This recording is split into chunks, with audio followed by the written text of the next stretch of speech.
बिहार जिसके माथे पर वक्त की सुई व्यवस्था की समीक्षा का अलार्म तो बजाती है, लेकिन वोट बैंक के खर्राटों से लाचार राजनीति के धुरंधरों को स्नूज करके किनारा करना ही पड़ता है। बिहार जिसकी नजरों में मापदंडों का ऐसा कोहरा है जिसमें सामान्य वर्ग का कोई बच्चा 21 वर्ष में बूढ़ा हो जाता है और दूसरे वर्ग का कोई लड़का 28 साल में जवानी के ठुमके आरक्षण के डीजे पर लगाता है। बिहार जहां गणित में निगेटिव अंक पाने वाला व्यक्ति सिस्टम के माइनस से गुणा करके इस प्रकार पॉजिटिव बन जाता है कि नौकरी तो अकेले में घर बुलाकर कहती है, ए जी हमको रखिएगा। तालियों की गड़गड़ाहट में न्यू इंडिया का नारा भले ही भावनाओं की थाली में संभावनाओं को सजाकर निकलती तो एक सुनहरे भविष्य की तरफ है, लेकिन समझौतों के लहर में अतीत के बुलबुले यकीनी तौर पर हैरान तो करते हैं। चलिए माना अपने मूल उद्देश्य की पूर्ति के लिए आरक्षण की यह व्यवस्था संसद, प्रदेश के साथ साथ सिविल सर्विसेज जैसी संवैधानिक संस्थाओं तक तो ठीक थी,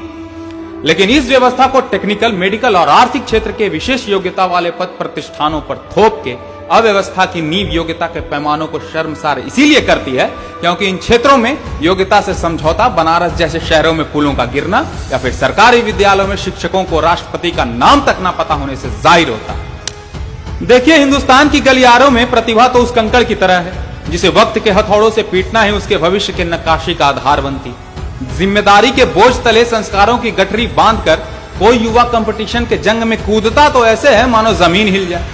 मन को बहला फुसला कर कभी दिक्कत हो तो 3 इडियट्स वाला ऑल इज वेल सुनकर प्रतिस्पर्धा का श्री गणेश भी कर देता है,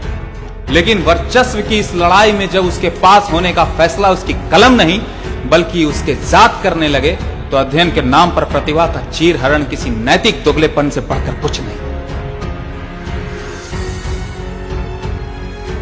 समानता को स्थापित करने के नाम पर वर्गों को मतकारी की चाशनी पकड़ाने का नाम है आरक्षण। समुदाय विशेष को सिर्फ जन्म के आधार पर अंकों की मुफ्तखोरी का अद्भुत आयाम है आरक्षण। अद्भुत इसलिए क्योंकि जन्म के समय अगर किलकारियों की आवाज से जात पात पता चल जाती तो साहित्य के हर एक कोने से शब्दों के माटी से ऐसा महल बनता जिसमें लोगों की नुमाइंदगी उनके कर्म से नहीं बल्कि आन बान और शान से बनी आरक्षण के शीश महल से होती। इसीलिए वक्त की यह मांग है कि बदलता हिंदुस्तान बदलाव की एक ऐसी कहानी लिखे, बदलता बिहार बदलाव की एक ऐसी कहानी लिखे जिसमें अवसरों की समानता ही भविष्य की पहली ईंट साबित हो। भविष्य जो विद्यमान हो, भविष्य जो कायनात के गगन में दैदीप्यमान हो, भविष्य जिसमें प्रतिभा के प्रकाश का जातिवाद के अंधकार तले सम्मान हो और अंततः भविष्य जो बिहार और हिंदुस्तान के चप्पे चप्पे में एक समान हो। धन्यवाद।